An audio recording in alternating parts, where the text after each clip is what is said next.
ಇನ್ನು ಬಿಡದಿ ಟೌನ್ಶಿಪ್ ವಿಚಾರಕ್ಕೆ ಸಂಬಂಧಪಟ್ಟಂತೆ ಜೆಡಿಎಸ್ ನಾಯಕ ಕೇಂದ್ರ ಸಚಿವ ಎಚ್.ಡಿ.ಕೆ ಮಾತನಾಡ್ತಾ ಇದ್ದಾರೆ. ಅದರ ಪ್ರೆಸ್ ಮೀಟ್ನಲ್ಲಿ ಮಾಧ್ಯಮಗಳಲ್ಲಿ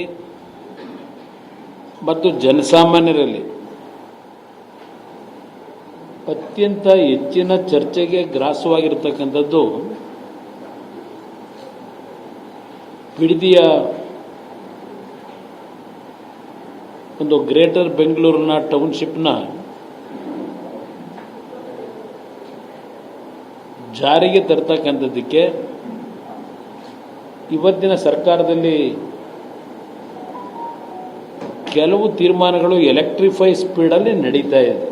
ಅತ್ಯಂತ ವೇಗದಲ್ಲಿ ಈ ಒಂದು ಬೆಳವಣಿಗೆ ನಡೀತಾ ಇರತಕ್ಕಂಥದ್ದು. ಈ ರಾಜ್ಯದ ಮುಖ್ಯಮಂತ್ರಿಗಳು ಇದು ಕುಮಾರಸ್ವಾಮಿಯ ಕೂಸು ಅನ್ನೋದು ಬೇರೆ. ನಿನ್ನೆ ದಿನ ಈ ಗ್ರೇಟರ್ ಬೆಂಗಳೂರಿನ ಅಥಾರಿಟಿ ಏನಿದೆ ಇದರ ಪಿತಾಮಹ ಅಂತಕ್ಕಂಥದ್ದು ಅವರ ಹೇಳಿಕೆಯಲ್ಲಿರ್ತಕ್ಕಂಥದ್ದು ಈಸ್ ದ ಮೇನ್ ಆರ್ಕಿಟೆಕ್ಚರ್ ಅಂತ ಹೇಳ್ಕೊಂಡಿದ್ದಾರೆ. ಹೇಳ್ತಾರೆ ಅವರು HDK architect of Bidadi township says DKS ready to release documents ಅಂತ ನಾನು ಹೇಳಿದ್ದೇನೆ ಅಂತ ಬರೆದಿದ್ದಾರೆ. ಇಲ್ಲಿ ಜಮೀನು ಹೇಗೆ ಒದಗಿಸಬೇಕು ಅಂತ ಹೇಳಿ ಅಂತಕ್ಕಂಥದ್ದು ಹೇಳ್ತಾರೆ. ನನ್ನನ್ನೇನೋ ಪಿತಾಮಹ ಅಂತ ಹೇಳ್ತಾರೆ. ಈ ಪ್ರಾಜೆಕ್ಟ್ನ ವಿಷಯದಲ್ಲಿ ಈಗಾಗಲೇ ಒಂದು ಸುದೀರ್ಘವಾಗಿ ಯಾವ್ಯಾವ ಹಂತದಲ್ಲಿ ಏನೇನು ಆಗಿದೆ ಅಂತಕ್ಕಂಥದ್ದನ್ನ ಮಾಧ್ಯಮದ ಸ್ನೇಹಿತರಿಗೆ ಕಾಪಿಗಳನ್ನು ರಿಲೀಸ್ ಮಾಡಿದ್ದಾರೆ.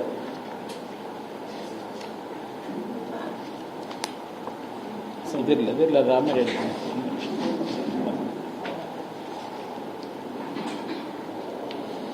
ಯಾಕಂದರೆ ಕೆಲವು ಪತ್ರಿಕೆಗಳಲ್ಲಿ ಕಾಪಿಗಳು ರಿಲೀಸ್ ಆಗಿದೆ. ಯಾಕದನ್ನು ಹೇಳ್ತೀನಿ ಅಂದರೆ ಈ ಪ್ರಾಜೆಕ್ಟ್ ವಿಷಯದಲ್ಲಿ ಯಾವ ರೀತಿಯಲ್ಲಿ ಹಿಂದೆ ಪ್ರಾರಂಭ ಆಗಿದೆ ಅಂತಕ್ಕಂಥದ್ದು ಒಂದು ಪ್ರಮುಖವಾದಂಥ ಅಂಶ ಇದೆ.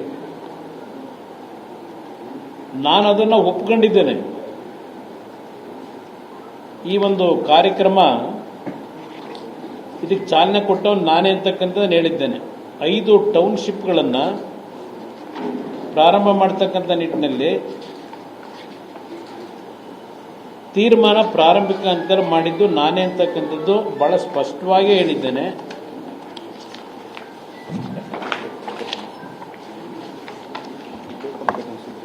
ಇಲ್ಲಪ್ಪ ಅದನ್ನು ಪೇಪರ್ ಕಟ್ಟಿಂಗ್ ಅಲ್ಲ, ಪತ್ರಿಕೆಯಲ್ಲಿ ಅದು 5 ಟೌನ್ಶಿಪ್ ಒಂದು ಭಾಗ. ಇಲ್ಲಿ ಯಾವ್ಯಾವ ಹಂತದಲ್ಲಿ ಈ ಪ್ರೋಗ್ರಾಮ್ ಪ್ರಾರಂಭ ಆಯಿತು ಅಂತಕ್ಕಂಥದ್ದು ಒಂದು ಮಾಧ್ಯಮಗಳೇ ರಿಲೀಸ್ ಮಾಡಿದ್ದಾರೆ. ಏನಪ್ಪ ಅದು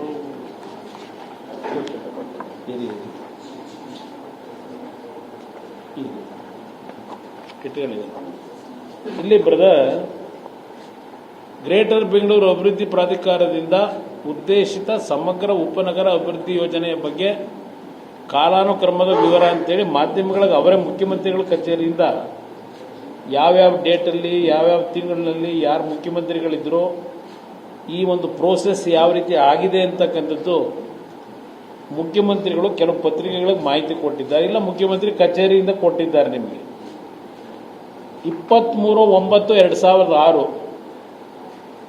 ಮಾನ್ಯ ಮುಖ್ಯಮಂತ್ರಿಗಳ ಅಧ್ಯಕ್ಷತೆಯಲ್ಲಿ, ನಾನೇ ಮುಖ್ಯಮಂತ್ರಿ ಅವತ್ತು, ಬೆಂಗಳೂರು ಮಹಾನಗರ ಪ್ರದೇಶದಲ್ಲಿ ಹೊಸ ಇಂಟಿಗ್ರೇಟೆಡ್ ಟೌನ್ಶಿಪ್ಗೆ ತೀರ್ಮಾನ ಏನು ಮಾಡಿದೆ. ನಂದಗುಡಿ ಹೋಬಳಿ, ಕಸಬಾ ಹೋಬಳಿ ರಾಮನಗರ, ಬಿಡದಿ ಹೋಬಳಿ ರಾಮನಗರ, ಸೋಲೂರು ಹೋಬಳಿ ಮಾಗಡಿ, ಸಾಧನೂರು ಹೋಬಳಿ ಕನಕಪುರ. ಇದು 23/9/2006 ಮುಖ್ಯಮಂತ್ರಿಗಳ ಅವಧಿ ಕುಮಾರಸ್ವಾಮಿ ಇದ್ದಿದ್ದು ಅಂತಕ್ಕಂಥದ್ದು ಹೇಳಿದ್ದಾರೆ. ಮೊದಲನೇ ಪ್ರಾರಂಭ ಆದದ್ದು 18/10/2006 ಸರ್ಕಾರದ ಅಧಿಸೂಚನೆ ಈ 5 ಸಮಗ್ರ ಉಪನಗರ ಯೋಜನೆಯನ್ನು ಕೈಗೊಳ್ಳಲು ಅಧಿಸೂಚಿಸಲಾಗಿದೆ. 28/11/2006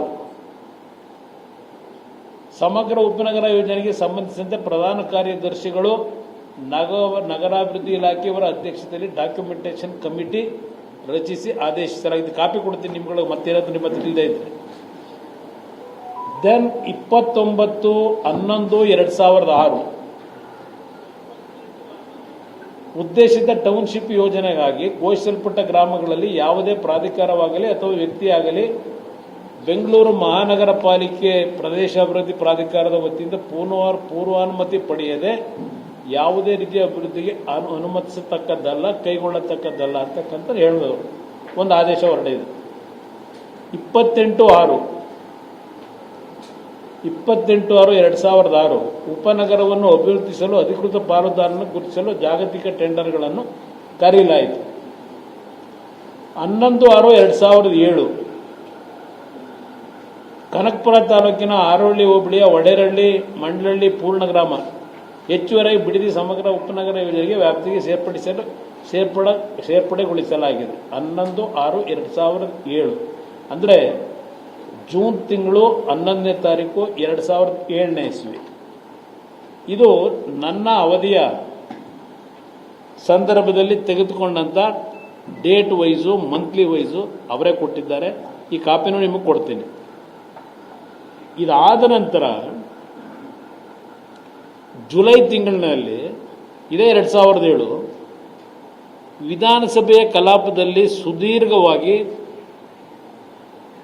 ಮಲ್ಲಿಕಾರ್ಜುನ್ ಖರ್ಗೆ ಅವರು, ಧರ್ಮಸಿಂಗ್ ಅವರು, ಅವತ್ತಿನ ವಿರೋಧ ಪಕ್ಷದ ನಾಯಕರು, ಸಿದ್ದರಾಮಯ್ಯನವರು, ಶಿವಕುಮಾರ್ ಅವರು, ಅದೇ ರೀತಿಯಲ್ಲಿ ಶ್ರೀರಾಮ್ ರೆಡ್ಡಿ ಅವರು, ಮಾಧುಸ್ವಾಮಿ ಅವರು, ಹೀಗೆ ಹಲವಾರು ಮುಖಂಡರುಗಳು ಸುದೀರ್ಘವಾಗಿ ಇದೇ ವಿಷಯನ ಚರ್ಚೆ ಮಾಡಿದ್ದಾರೆ. ಇದರ ಜೊತೆಗೆ ಕೇಂದ್ರ ಸರ್ಕಾರ 2005ರಲ್ಲಿ SEZ ಯೋಜನೆಗೆ ಒಂದು ಆಕ್ಟ್ ಅನ್ನ ಜಾರಿ ತರ್ತಾರೆ. ಎಲ್ಲ ರಾಜ್ಯದ ಚೀಫ್ ಸೆಕ್ರೆಟರಿಗಳಿಗೆ ಪತ್ರನೂ ಬರೀತಾರೆ. ಅವರ ಗಮನಕ್ಕೆ SEZ ಯಾವ ರೀತಿ ಇರಬೇಕು, ಅದರ ರೂಪುರೇಷೆಗಳೇನು, 60 ದಿವಸಗಳಲ್ಲಿ ಇಡೀ ದೇಶದಲ್ಲಿ ಬಿಡದಿ ಟೌನ್ಶಿಪ್ ವಿಚಾರಕ್ಕೆ ಸಂಬಂಧಪಟ್ಟಂತೆ HDK ರಾಜಕೀಯ ಸಮರಕ್ಕೆ ಹೊಸ ತಿರುವು ಸಿಗ್ತಾ ಇರುವಂಥದ್ದು.